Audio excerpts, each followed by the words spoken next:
Hello, Dr. Deepa. Hi, good evening, doctor. How are you? I'm good. How are you doing? Good, good. Good. Yeah. We'll wait for, I think, couple of minutes before we start, so people are slowly joining in. Right, right. Okay, doctor. Yeah. All right. So, how was your day? Good, doctor. It's been slow, but we've been doing all our NABH pending work. Okay. Okay. Okay. It's So, hardly anybody walking into our OPs nowadays. yeah, yeah. So, you see a decline because of the COVID? Yes, yes, doctor. People are scared. Like when people call me, where do I come and meet you? When I say come to this particular place, like hospital, they're like, Hmm. oh, we would like to see you somewhere else. If you have a private clinic, let me know. So Yeah. Makes. Unfortunately, I have another clinic in Sikandrabad, so I'm able to call them there. Very Okay. few are walking into the hospital. Right. Right. Right. Right. All right. So, I think we'll start because I think it's a big topic that we're going to be talking about. So, Yes, yes, doctor. good evening, everybody. So you all know me. I'm Dr. Charan, right? So today we are with Dr. Deepa Agarwal. She is a clinical nutritionist. Dr. Deepa, do you want to introduce yourself? Um, Fine, doctor. So, hi, friends. Hi, all the viewers here on Instagram. So, basically, I'm a clinical nutritionist with a doctorate degree, and I did my PhD in clinical nutrition from Ramchandra Medical College in Chennai. We've been extensively working for lifestyle management like weight loss, weight gain, and therapeutic nutrition as well. Like people come to me for cholesterol management, diabetic management, pregnancy diets, and any renal diets, and so on and so forth. And I've been practicing for almost 10 years now in Hyderabad. And that's all about me. I've done a lot of research activities, and my core area has been pediatric nutrition because I did my PhD in pediatric nutrition. Right, In Hyderabad, mostly we get to see more of lifestyle, diseases like diabetes and weight loss and those kind of conditions. So right, mostly our practice is based in those core areas. right, right, right. So I would like to tell everybody why I chose nutrition as an important topic for for when we're talking about health, brain health in totality. Brain is one of the highest consumer of energy sources. I know you all heard of you are what you eat, so that is actually true. You are what you eat. Be it how healthy your lifestyle is, or be it what kind of diseases you inherit genetically. Everything diet has a big influence. For example, when you look at differences between West and India, a lot of diseases do occur at different age groups and in different presentations. That's diet happens to be one of the important factors what decides this. For example, even in women, in India, we have women who attain menarche at the age of 15, and in West, there is an early menarche. Menarche meaning first period that occurs at the age of, let's just say, 10 or sometimes even 9. But recently in India, because of the westernized diet that we are following, there is a premature menarche in a lot of girls. So I want everyone to understand the importance of nutrition that it plays in having disease or even the recovery of the diseases. Like when people get admitted in my hospital, I work for KIMS hospitals, nutritionist consultation is must. So every patient is seen by a nutritionist. Depend not just diabetics. There's a big myth that only diabetics get seen by nutritionists. That's not true. People with infections, people with wound healing, diet plays a major role. Why I wanted this topic to be discussed by you is because a lot of patients they rely on everything ready-made and instant these days. Correct. Oh, your vitamin B is less, so go and buy a B complex, or or no enough sun, so go and buy vitamin D tablets. COVID has low immunity, so let's just go and buy vitamin C tablets.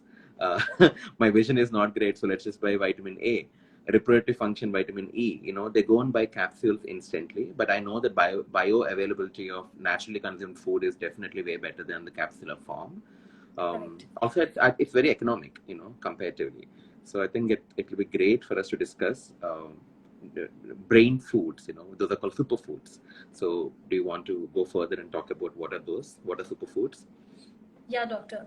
So as we all know, health is like a complete, wherein you take care of your social, mental, and physical well-being.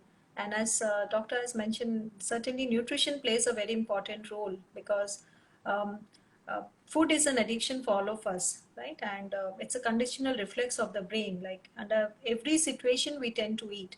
Now, I'm very sure, like if there's a situation where you're happy, you tend to eat. When you're sad, you tend to eat. Then when you get hunger pangs, you tend to eat. Now there are situations even like, after eating you tend to eat. Like after a dinner or a supper, you tend to eat some desserts. And then when you're lonely, stressed out, like especially in the COVID time, like the moment lockdown started, life was all haywire. We didn't know where we were heading to, and everybody were like, they shut down their offices.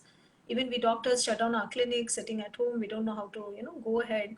So there was stress eating and there was comfort eating as well. People were trying different recipes at home and trying to see what best they could do from sitting at home. Now what happens when you tend to indulge in eating? Because whatever you indulge is a signal from the brain, because you tend to comfort yourself when you eat such comfort foods.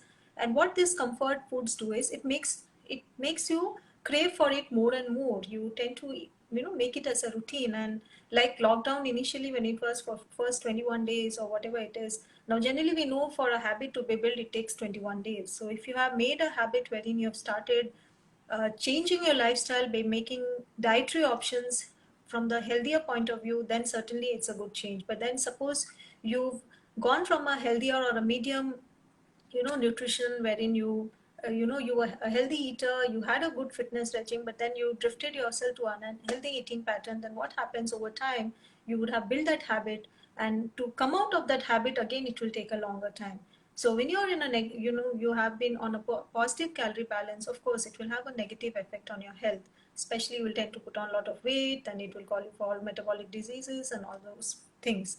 Now another core area, these days, like why people indulge in eating, or generally what happens, it's because of the surrounding, the foods that we get in the market. Basically we are surrounded by so many different variety, so many different options, that we tend to indulge in this. These are all called as superfoods, or you call them organic foods, or you call them natural foods, and so on and so forth. Now every term that we use here has a reason. Like superfoods are foods nothing but which are like nothing what is naturally available. They are like antioxidant rich, they are anti-aging, they have immunonutrition properties, and so on and so forth. Now, but these days, what the companies or the marketing, this has become a marketing strategy wherein people use this as they use it in a wrong term to attract customers, to attract people. So if I say, look, hello, this packet of food, what I'm going to prescribe you is a superfood. You may not know the actual meaning or a definition of superfood, and you'll be like, okay, fine, a nutritionist is prescribing me, so probably it's very useful for my body, and let me use it. But then there might be a hidden agenda wherein for monetary benefits, or to get some financial benefits, I might tend to prescribe those things. But this is actually what's happening in the market. All the superfoods what we are getting, all the packed foods which are claiming themselves to be natural, organic, all marketing strategies. And we have to be very careful when we use these words. Now natural means they are like natural occurring foods with lesser pesticides and lesser fertilizers, which are within the recommended range. But when it is organic means they are it takes a lot of time. It takes at least 5 to 10 years of time to come up with the organic food, because there are absolutely no pesticides, no fertilizers, nothing is used. So if somebody is claiming that you're eating organic food, then you really have to see whether it is really organic, because now again this word organic is being misused these days. So if we talk about superfoods, superfoods are nothing but foods which are naturally available in nature, which are available locally. It can be a fruit, it can be a vegetable, it can be some nuts, grains, and they have some properties. Now for the brain, for example, very simple, walnuts. Walnut is nothing but a superfood. Why? Because it has a lot of omega-3 fatty acids, and it has essential fatty acids. Essential fatty acid, the most important one, linoleic acid.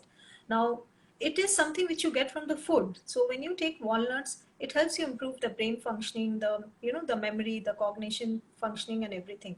So this is one example. Now another superfood you can talk about is like For example, you can talk about is some sort of herbs or spices like turmeric is a superfood, like pepper is a superfood, because all of these have some kind of compounds, some alkaloids, some polyphenolic compounds which are beneficial to your body, and it increases your memory, your cognitive functioning and all. Likewise, grains, for example, oats, if it is not too polished and it is not processed, then it's a superfood. Likewise, lentils, for example, you talk about black beans or chana or rajma, they are also superfoods because the amount of amino acid it gives for your brain also is very beneficial. Likewise, if you talk about vegetables, now in vegetables, broccoli is a very good superfood because of the amount of again, because of the amount of proteins or the amino acids it gives. So like this, we have a range of superfoods in nature which we can eat in our regular routine and get all its benefit. Now, but you have to be very careful in knowing what it is and then incorporating in your diet, and that's how a role of a nutritionist comes into place, because we know what is a superfood and we can put them into your dietary regime. Right. Can you name some 5 superfoods that are commonly available, easy on the pocket, where a lot of people can afford it across all the Yeah. financial Yeah. strata? Yeah. So, for example, when it comes to the cereals, let's go food group wise. For example, if you talk about cereals, the most common superfood these days, what we use in our practice for our clients are foxtail millet. Now, foxtail millet is nothing but a poor man's millet. It was always there in our past. People have used it for ages, but then it's a forgotten food. Now, in Telugu, you call it as koralu. Correct. They are coralu. So they are like different colors. It can be a goldenish color or a whitish color. Any variety you can use it. And the most beneficial effect of this foxtail millet is it has a lot of fiber and it gives you enough carbohydrates also, and it is complex carbohydrate, which means it is slowly released in your body and it is available to your brain. So it's unlike rice, which wherein there is a rush of insulin and you feel tired after eating. So it's not like that. So if you take foxtail millet in your routine, you can convert it into a millet, like you can cook it like rice and have, or you make it like a upma and have, or you make it like a dosa, like a millet dosa, have it with some sambar and chutney. Or you can even make cold salads. You can boil it, put a lot of veggies in it and consume it like a meal at dinner time, like at supper time, which has to be the most lightest meal of your day. Likewise, when you talk about pulses, lentils, like rajma, Sorry, I have a question about millets, right? People do say that millets don't get digested very easy. So, is yes. that true, So especially for older people? yeah, basically, doctor, what we have to do is we have to soak it for at least 1.5 hours and cook it thoroughly. So if you cook it very well and cook it with some other, combination, like when you have it with lot of veggies, put some dal in it, put some probiotic curd and then have. But take in a portion, because again, they have lot of soluble fiber and lot of complex carbs. So if you take lot of soluble fiber also, you'll get bloated and gassy the next day. So you have to portion your amount and then take. If you ask me how much of millets you can take in a day, probably 50 to 60 grams of raw volume, not more than that. Because once you convert this into a cooked volume, it will be around 150 to 180 grams, which is good enough for a meal. So, and combine it with some, vegetable option or some probiotic curd or some lentils or a Hmm. small piece of a non-veg, which gives Hmm. it which makes it as a complete meal. Right, Now, when right. you talk about the next group, like we talk about pulses and lentils or Hmm. legumes. So legumes are also superfoods. Why? Because they have lot of amino acids. And the amino acid which is present in lentils is methionine, which is also a very good amino acid for the brain. So if you talk about beans, the black beans or the rajma, that's a very superfood. So again, you can have it as a meal. Some people make it like a lentil soup and have it as a evening dinner, or you can make it like a curry and have. So that's again a superfood. Next, when you talk of fruits may there are a lot of berries which are superfoods. Now in this Hmm. season, in monsoon season, we get to eat a lot of berries like strawberry, or we have this gooseberries, mulberries and all which are coming. These are all phytonutrients, antioxidant rich, and of course they again, it has a property wherein they have an anti-aging property as well. So a handful of berries, if you use them in your diet, also is very beneficial. Other superfood is like mangosteen, the Garcinia cambogia fruit that we get, like it's a uti codegonal fruit. We generally get it in this season only. The mangosteen is also a very good superfood. And other fruits, like even I would say, um, even an apple, I would say, is a superfood because of the amount of soluble fiber it gives. Is a superfood. So any fruits which has lot of fiber, it has lot of phytonutrients, definitely is a superfood. When it comes to vegetables, vegetables like broccoli, vegetables like lady's finger, vegetables like beans, all sort of beans, like whether it is cluster beans, lima beans, all of them are superfoods. And of course, nuts, when it almonds, walnuts, Brazil nuts, all these things are also superfoods. When it comes to seeds, seeds, especially flax seeds, which is called as avasi kenjulu in Telugu. So it's a Hmm. superfood because of its omega-3 fatty acid content. But the portion of which what you take, especially when it comes to seeds and all, is very important. You should not overdo as well because it can be toxic in nature. Though it's a natural food, but it can be toxic. For example, if it comes to flax seeds, not more than 1 teaspoon per day, that is around 5 grams per day for an adult. It will approximately give you 2.5 milligrams of omega-3, which is good enough for a normal healthy adult. And chia seeds, which is also called as faluda seeds, or sabza beej in Hindi. So you soak them overnight, or you soak them for a couple of hours, put it in a buttermilk and have. And the amount of soluble fiber it gives is fantastic. So again, it's a superfood. Yeah. So so these are some of the examples of superfoods. Again, based on the food pyramid I just spoke. So if you Hmm. include them in the right proportions at the right intervals with right combinations, definitely it has a beneficial effect. Right, right, right. Would you, again, I have doubt about millets because I consume millets every day. Right, Uh, right, doctor. there are five different types of millets that you get in Yeah, supermarkets, right? small Uh, millets, yeah, pseudo yeah, yeah. millets, and So millets, is it quinoa. good to mix all of them together and cook it, or one day each? Because there are a lot of fats about food. So Yes. yeah. So, doctor, now when it comes to combinations, there are people who are doing 5 grain dosas as well. When you ask me, or 5 grain upma, 5 grain millet upma these days, and it doesn't make any difference. It's Yeah. rather nice because it's like having a combination of it, because almost every millet has a similar nutrient composition and a similar fiber composition as well. So it depends on how you want to use it. It won't Hmm. make any difference in the nutritional value. Hmm, hmm, hmm. Again, talking about berries, right? I mean, Yes, berries are superfood for sure. But berries, I think, yes. other than strawberries, I don't really see much berries locally available. So, what are the things that can be available, you think? Apart Strawberries? from, strawberries are available these days. Even I think mulberry is available because I happen to see. Even Yeah. the I think gooseberries are also available in this Hmm, season.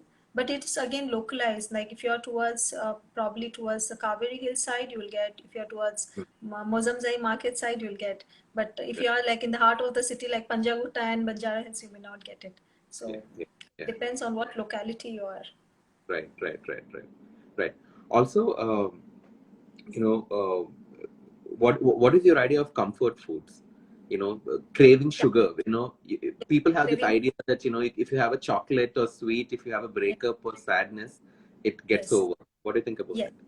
Now, all comforts food, for example, as you said, doctor, like chocolates, especially dark chocolates, like when you have them, as a doctor, it releases a lot of neurotransmitters in the brain, and that comforts the brain. And you tend to feel happy about it. So you feel that, okay, fine, I've achieved something really different. Now, when it comes to dark chocolate, of course, you can have a small piece of it every day. It is definitely, definitely advisable. It's like our red wine. You can have a small portion of it every day. But when it comes to the other comfort food, for example, foods which have trans fats or saturated fats, let me name them. For example, if you have a packet of chips, let's say Hmm, you had a packet of Lay's chip or Uncle chips or Kurkure. Now, the hmm, amount of fat it has or the amount of trans fats it has it can have a deteriorating effect on your body. So you have hmm, to choose a healthier option of it. For hmm, example, you can have a popcorn, which is hmm, again a comfort food, but make it in such a way that you do not add margarine. Probably you add little ghee or like little oil, and then make it in a microwave. So what happens is the same chips which has been fried in oil, which we are not sure of what oil has been used, has been converted into a healthy option. hmm, Likewise, for example, if you have a Coke or a Pepsi or any irritated beverages, you can hmm, convert it into a a healthier option, because again this is a comfort food, like what we talk about carbonated beverages. So if you have a healthier option, for example, now you have a jaljeera, or you are having some shorbas, or you are having a soup, or you are having a nimbu pani, or readily available coconut water, sugarcane juice. So you have to see that you are looking out for a healthier option and refrain yourself from using such unhealthy option. One Hmm. good way of doing this is by not getting it home. So Hmm. when I get to see clients and they want to make a lifestyle change, we talk about, we start from the kitchen level. We start from the pantry, what they are loading themselves with, and we try to inculcate such habits that they start choosing healthier options. Likewise, when it comes to maybe anything which is like even a pizza or a burger, which is like made with a base which has maida in it, and a patty which is fried, or pizza which is again a maida based pizza. So what we do is we tend to inculcate a habit in our clients that they start using a base which is like maybe a multigrain wheat, a flour base, or a millet base. These days you can make these bases at home as well, like, or you can make a bun which is with different grains or wheat at least, and then Yeah. try to put toppings on it accordingly. You can load with lot of vegetables, you can put some cottage cheese, you can spread some herbs on it, some kind of oregano mix and all, so that it Hmm. becomes a healthy option. Likewise for the patty, like especially for kids, we tell them you can make a patty of sprouts or some paneer with lot of vegetables, or maybe a broccoli patty or something, which, and make it like balls, so heat it on a tawa rather than frying it in a kadhai, and then use it for your stuffing. So we have Right. to make changes in such a way that the person still gets to eat what he wants, but in a different combination which is still healthier. Right. So Right. that's how So find we an alternative. Find a healthier alternative. find a healthy option. Yes. Yeah. I have, I think, a lot of questions. I don't know if I let any of the audience ask questions. One of the important question, right, about Yes. Diet Coke, Diet Pepsi, and any diet carbonated drinks, right? Yes. Um, Yes. we know that it has glutamate. That is what is added for artificial sweetening of the Correct. soda. Yes. As a doctor, I know that glutamate can cause dementia and also Yes. many other age-related cognitive decline and conditions like that. What is your take on this? Correct, doctor, because again, it affects the brain. Not only that, it also affects your gut. The linings are definitely getting eroded, and people are getting a lot of gut issues. And the worst thing what you can have when you have a improper digestive system is having a soda or a coke. So if you take that, you're worsening your situation. So I think if you go to any doctor, they'll tell you to stop such things. Any irritated beverages will have it will have an effect on the brain. Not only that, also in your gut, and it is definitely not advisable to consume such things.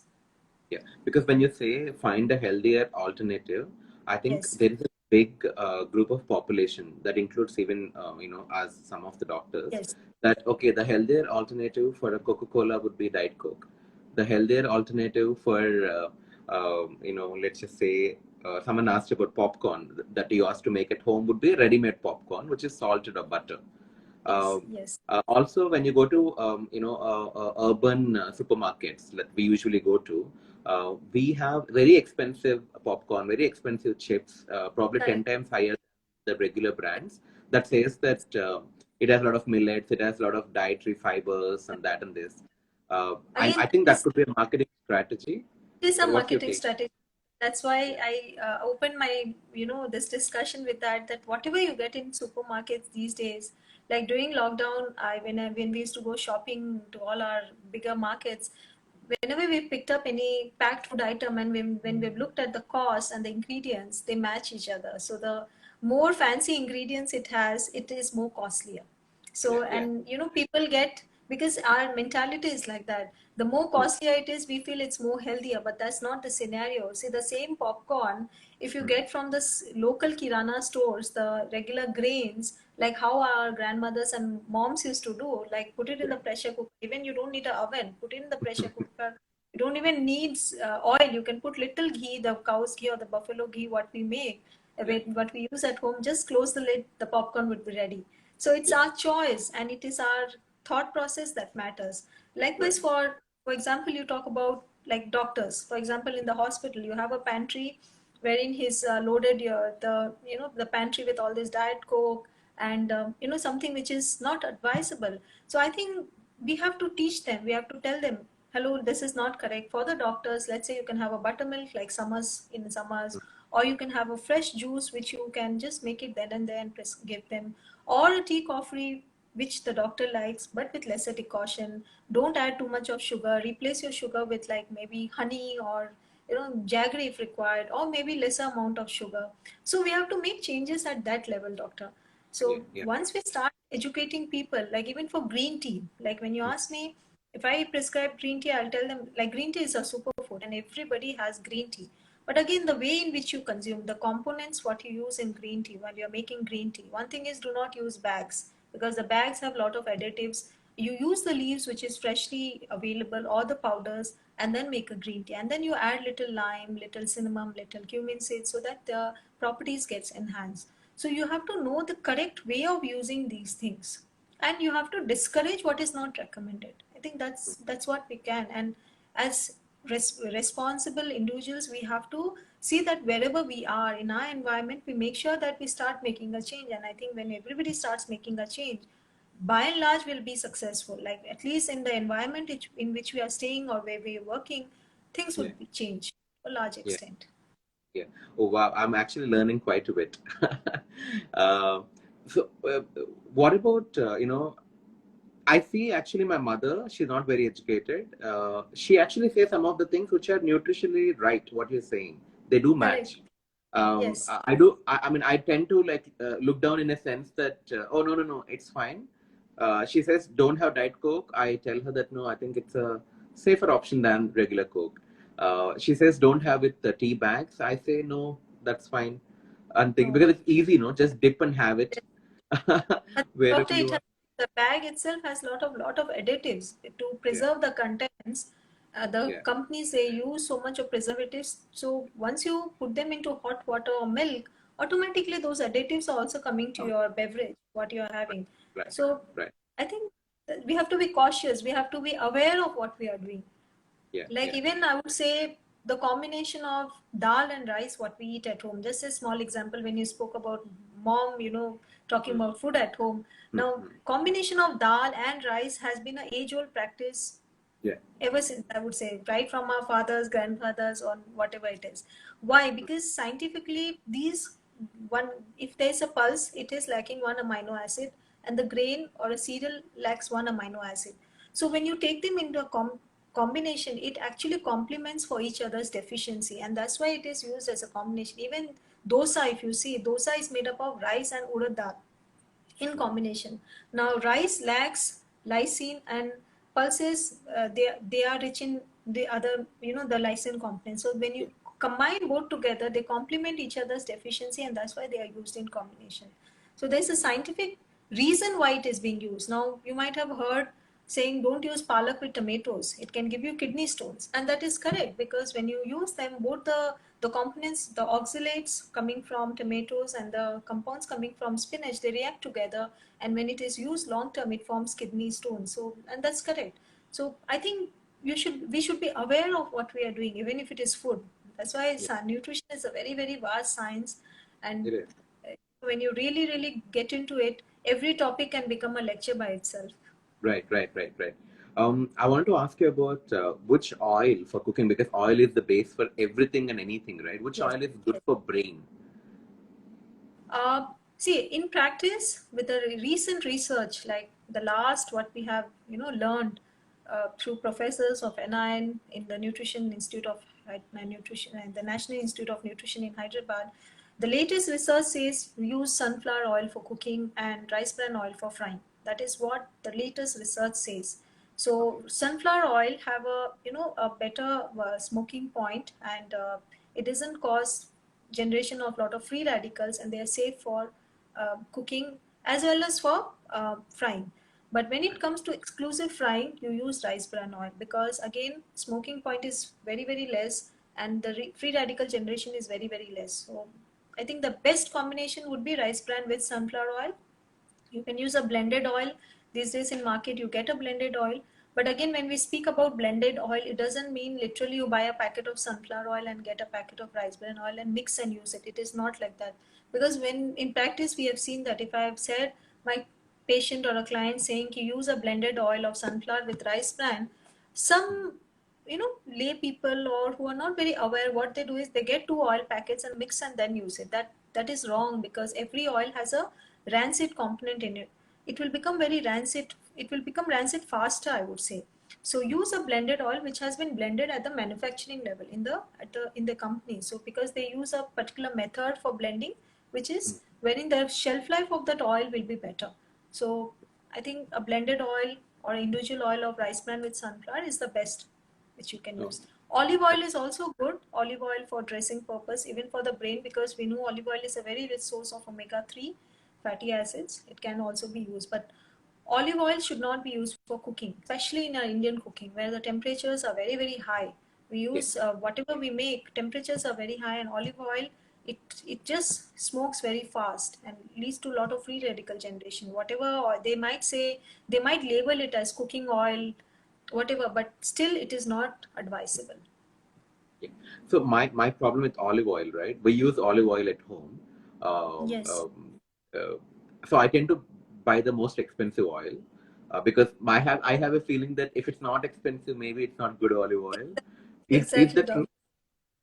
That's what. See, the problem with our, the companies that manufactures. See, we're not talking the Western world wherein you get branded products and all, but in India you cannot really ascertain and say anything which is expensive is good, yeah, because most of the companies, they use this as a money minting business. All these hi-fi products what you get. So you have to you have to look at the label, the nutrition label what you get there, read the smoking point, and then you can see what all it can be used for, because they, as per the FDA and the FSSAI guidelines, you have to label your products. So probably that's one way of ascertaining yourself that you're buying the right type. right, right. Also, I think we have a lot of questions about coconut oil. Also, I studied from Mangalore, which is a coastal So area. Everything yes, had coconut oil, and I love it. I have a lot of Kerala friends. They all eat yes. coconut oil. What is your view? Coconut oil is actually a superfood, I would say. Coconut oil is a superfood, and why? Because it has medium chain triglycerides, MCTs, and MCTs we know is released very slowly in your bloodstream. It is released very slowly in your body, so it doesn't give you a spike of your even of whenever you take a MCT oil, it doesn't get and it is absorbed directly. That's the best thing. And people who have digestive concerns, who have liver concerns, gallbladder issues and all, we do say please use MCT oil, that is coconut oil, and it can be used. It's definitely a good option to be used in your regular cooking. But Right. since it is a medium chain triglyceride, it doesn't have all the essential fatty acids. So we know that the oils what we use, the other oils what we use, like sunflower oil, rice bran oil, it has a combination of MUFA and PUFA, the monounsaturated fatty acids and the polyunsaturated fatty acids, which are essential fatty acids for your body. So if you rely only on MCTs, you will end up in deficiencies or EFAs, that is essential fatty acid, which in turn might cause you deficiency of fat soluble vitamins like vitamin A, D, E, and K. So you might land up in deficiencies of that. So probably what you can do is have a combination again. Suppose you're using MCT oil, probably one meal in a day could be made with coconut oil, the other meal could be with your rice bran oil or a sunflower oil, so that Right. you can prevent yourself from getting the complications of EFAs.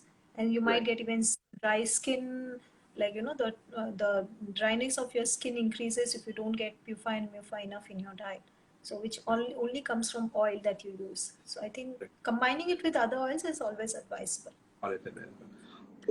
Which is that one oil you think people should absolutely avoid? The ones which do not have lot of research, proven research, scientific material, for example canola oil, flaxseed oil. In the US or in the other Western countries, there are a lot of researches which has been done in their at their household levels. But in India we do not have adequate research. proving the effects of canola oil or flaxseed oil, how much beneficial effect or how much detrimental effects it has on our Indian population, Yeah. especially or our Asian population. So I think for the time being, oils like canola oil, flaxseed oil, which do not have a lot of research, should be avoided, because I get to see a lot of patients who come and tell me, ma'am, I'm using canola oil for my cooking, and we have seen that they are a handful of clients wherein you see the spike in their cholesterol, the total lipid levels definitely spikes, and everything is good. They are eating very healthy, eating a lot of fiber, exercising well, but the type of oil that you use makes a lot of difference. Even I I would say do feel. crude oil, that kache dhani ka tel that you talk about these days, right? They go to the the refineries wherein these oils are made, and they buy directly from there. Now there are a lot of small scale industries which have come up. Do not use crude oil in your regular cooking regularly, because crude oil can because it is so hard in nature, it's not digested so easily, and it can again increase your total cholesterol, LDL, and also your TGL values. So, and I have seen practically my clients, when they have used this kache dhani ka tel, the crude oil, they have come up with hypercholesterolemia, I mean hyperlipidemia, where wherein because of the type of oil they were using, they have landed in that problem. And the moment we change the oil, even I would say ghee is a better option than rather than using a crude oil. So we Right. have to I was be actually extra. about to ask you about ghee, right? We do Yeah. use ghee in a lot of preparations because ghee is known to improve the cognitive functioning, especially memory. Is that Yeah. real? Yeah, that's very correct, doctor, because ghee again has a lot of antioxidants. And one important antioxidant we all know for brain functioning, what we need is vitamin C. So ghee has a lot of vitamin C, and that's why it is definitely advisable to use ghee in your cooking, or you can use it in your upma, in your rice, or little bit in your rotis, whatever you fulkas you eat. Around 15 to 20 grams if you eat every day is also good enough. So that's definitely a good choice. And these Right. days people are changing their mindset, when rather than using vegetable oil for cooking, they're using ghee as a medium for seasoning purposes. So that's Yeah. actually good. So which ghee is better, cow ghee or buffalo ghee? Doesn't make a difference, doctor. Doesn't matter. Hard Doesn't. doesn't make. Right. Right. But what about people with cholesterol levels and dyslipidemias? Can they still use ghee? In proportions. In proportions, doctor, if you use them, definitely it will not. The saturated fatty acids coming from ghee, if you use it in a proper manner, and the amount matters a lot. So if we Yeah. tell them 15 to 20 grams, that is per day, per individual. So you have to proportion and then use it. But if you overdo, then of course that will have a negative effect on your body. Right, right. Okay. One important question is a lot of people come to me and they ask that I'm not able to concentrate on my studies. What kind of food should I eat to improve my concentration? Work, studies, whatever. What do you think? Yes.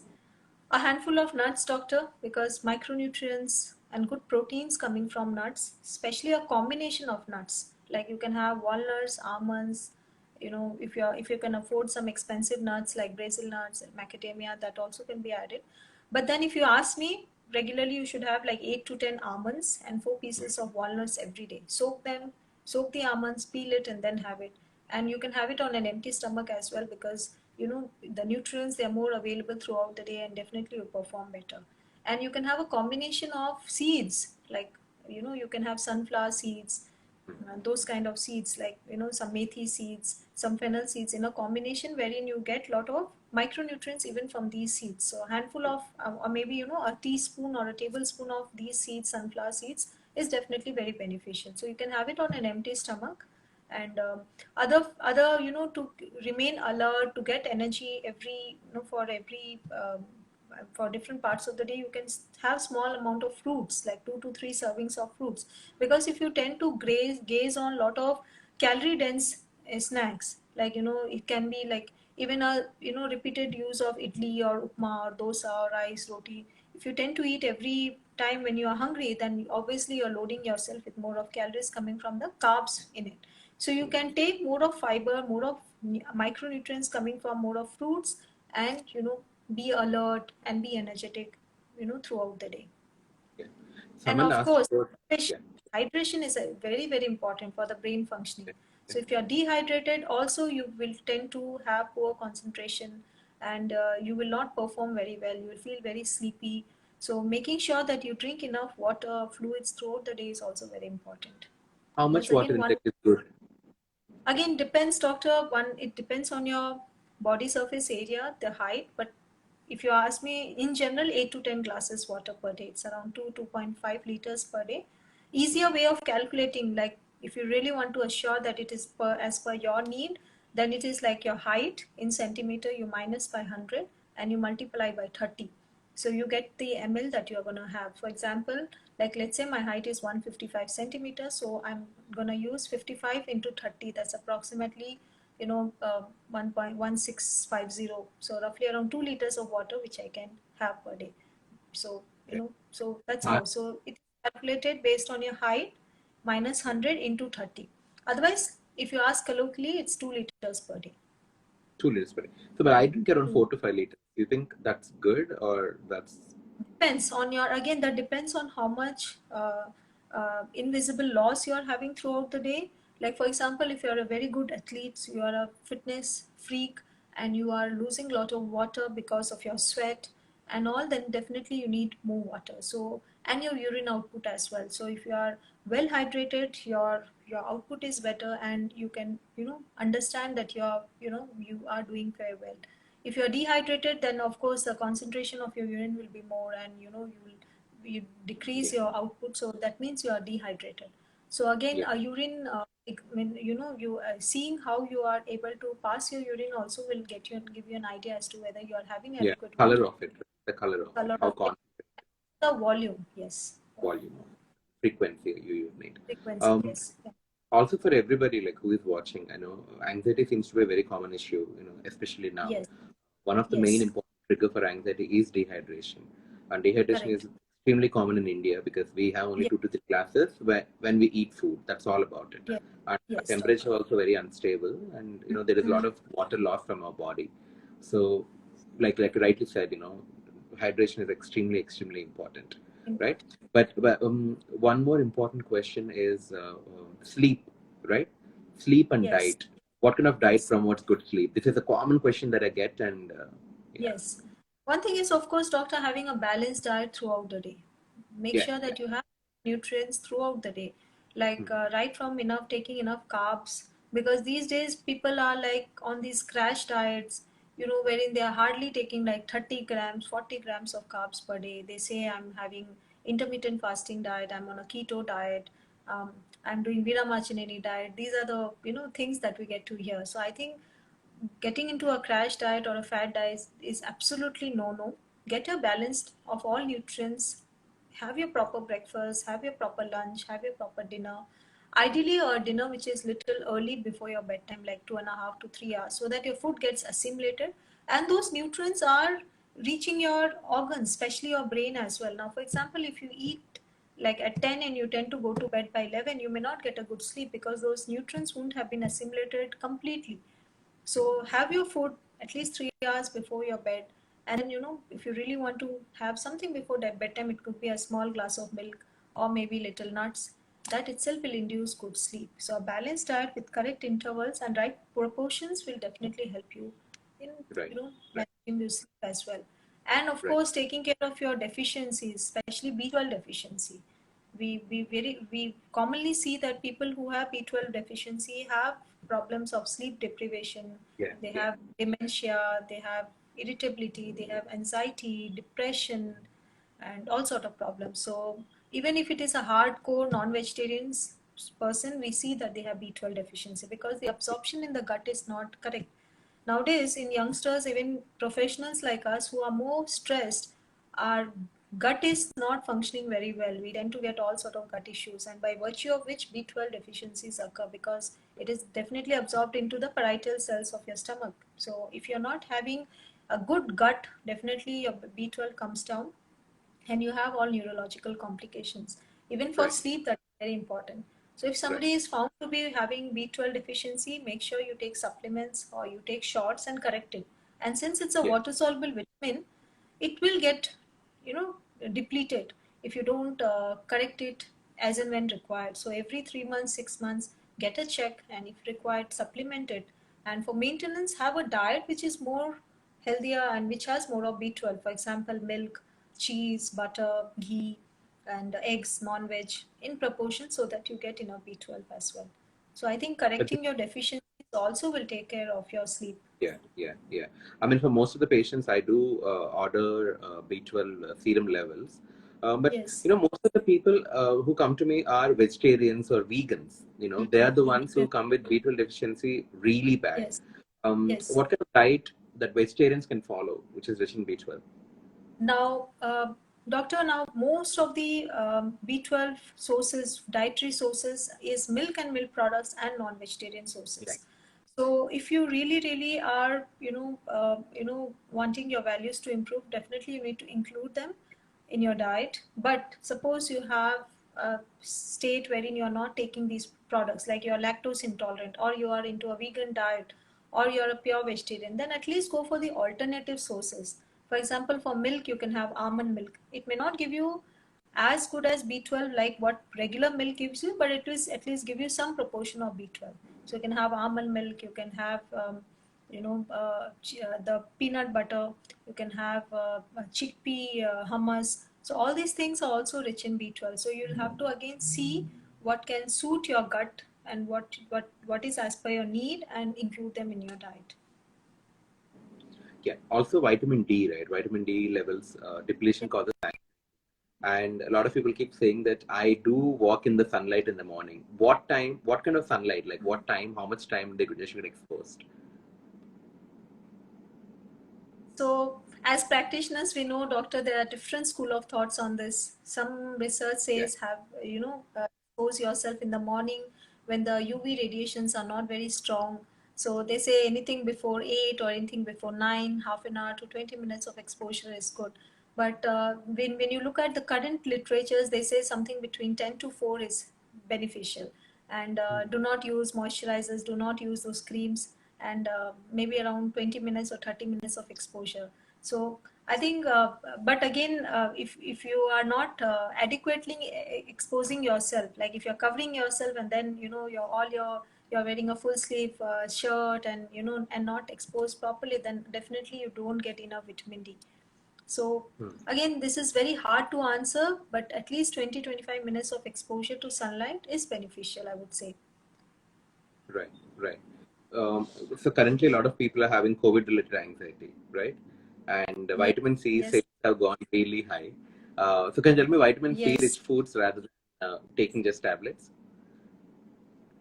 I think I wouldn't ask them to take a tablet. I would say rather have a vitamin C rich fruit. Like all of us know, right from nursery would have learned, all citric fruits are rich in vitamin C: orange, mosambi, pineapple, grapes.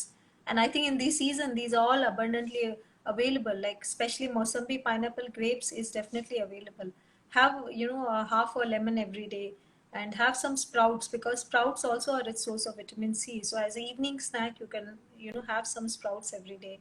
And so try to include all these sources so that you get naturally vitamin C, rather than taking a tablet which is like a drug, and it gives you long term. These all have harmful effects, so we can always go for the natural sources. Right. Okay, a lot to take home actually, but I think I have a couple of important questions, right? Because Yes, doctor. I'm a psychiatrist, right? I do deal with drug Yes. dependence and addiction. Patients who come with cannabis use, or cannabis use is rather very very high right now. So people who don't know, cannabis is called as weed, ganja, or marijuana in a local colloquial terms. Even school kids are using Yes. it, and right after that, we know cannabis increases your appetite and they eat, right? So they Yes. munch a lot and they Yes. gain weight. On a chronic use, they lose weight again, right? Um, Yes. so no, I'm not asking any question, but Actually, yeah. What is your most view of on yeah, yeah? What is your view on most of using? them. Yeah, sorry. So I just wanted to ask, what is your view on using cannabis for increasing appetite? Let's just say patient came with Uh, anorexia. mm, This is a very Actually, controversial that's question, what. by the way. Yes, it's a controversial question, because something which you are, um, you know, uh, you know, asking a person to use, for having some, to have something as a positive effect, but that's not the right approach. I think first you should seek help of a counselor who can talk to you about the right approach. De-addiction is something which we have to look at. And mostly most of these children, that's what I was trying to explain, is they have this, and they have these eating disorders. They'll either be anorexic or they'll have this bulimia kind of disorders wherein they tend to eat a lot. So first thing is understand the environment in which they stay, the type of friends, the colleagues they are working with, and under what situations are they having these habits. And then, seek help of a counselor who can slowly, help them with the addiction. Of course, I Yeah, would not advise you to take such products and then or decrease appetite, because something which can have a harmful effect on the body. So I think yeah, counseling them and bringing them out of these habits and giving them some small tips, like, whenever they feel low, what they can do, like whether they can, indulge in activities which makes them more happy, like reading a book or listening to music or, dancing, whatever you call it, whatever they like as per their need, something which will be more, not induced, something which is more natural is what we have to advise them. I think that's what I would say as a nutritionist. We should not go yeah, for all yeah. these things. Yeah, correct. Because it's a very important topic where a lot of people are trying to medicalize marijuana use. But for people who don't Yes, yes, understand that it is done usually in the cancer patients, and they don't use yes. the regular cannabis that you smoke. They use something else called CBD, whereas regular cannabis that you use has THC. Both are completely different. Because it breaks my heart to see young kids coming with cannabis dependence, probably going into schizophrenia or amotivational syndromes and things like that. So I thought I should address it. I think we'll take a I couple think of here questions getting, because, yeah, yeah. So I'll be your moderator. I'll ask you a couple of questions. I think most of them would have been solved. Um, yeah, thank you. Yes, Deepa ma'am is very nice. Yes, yes. Yes, I will save this on my page. Somebody is asking about cold pressed versus refined oil.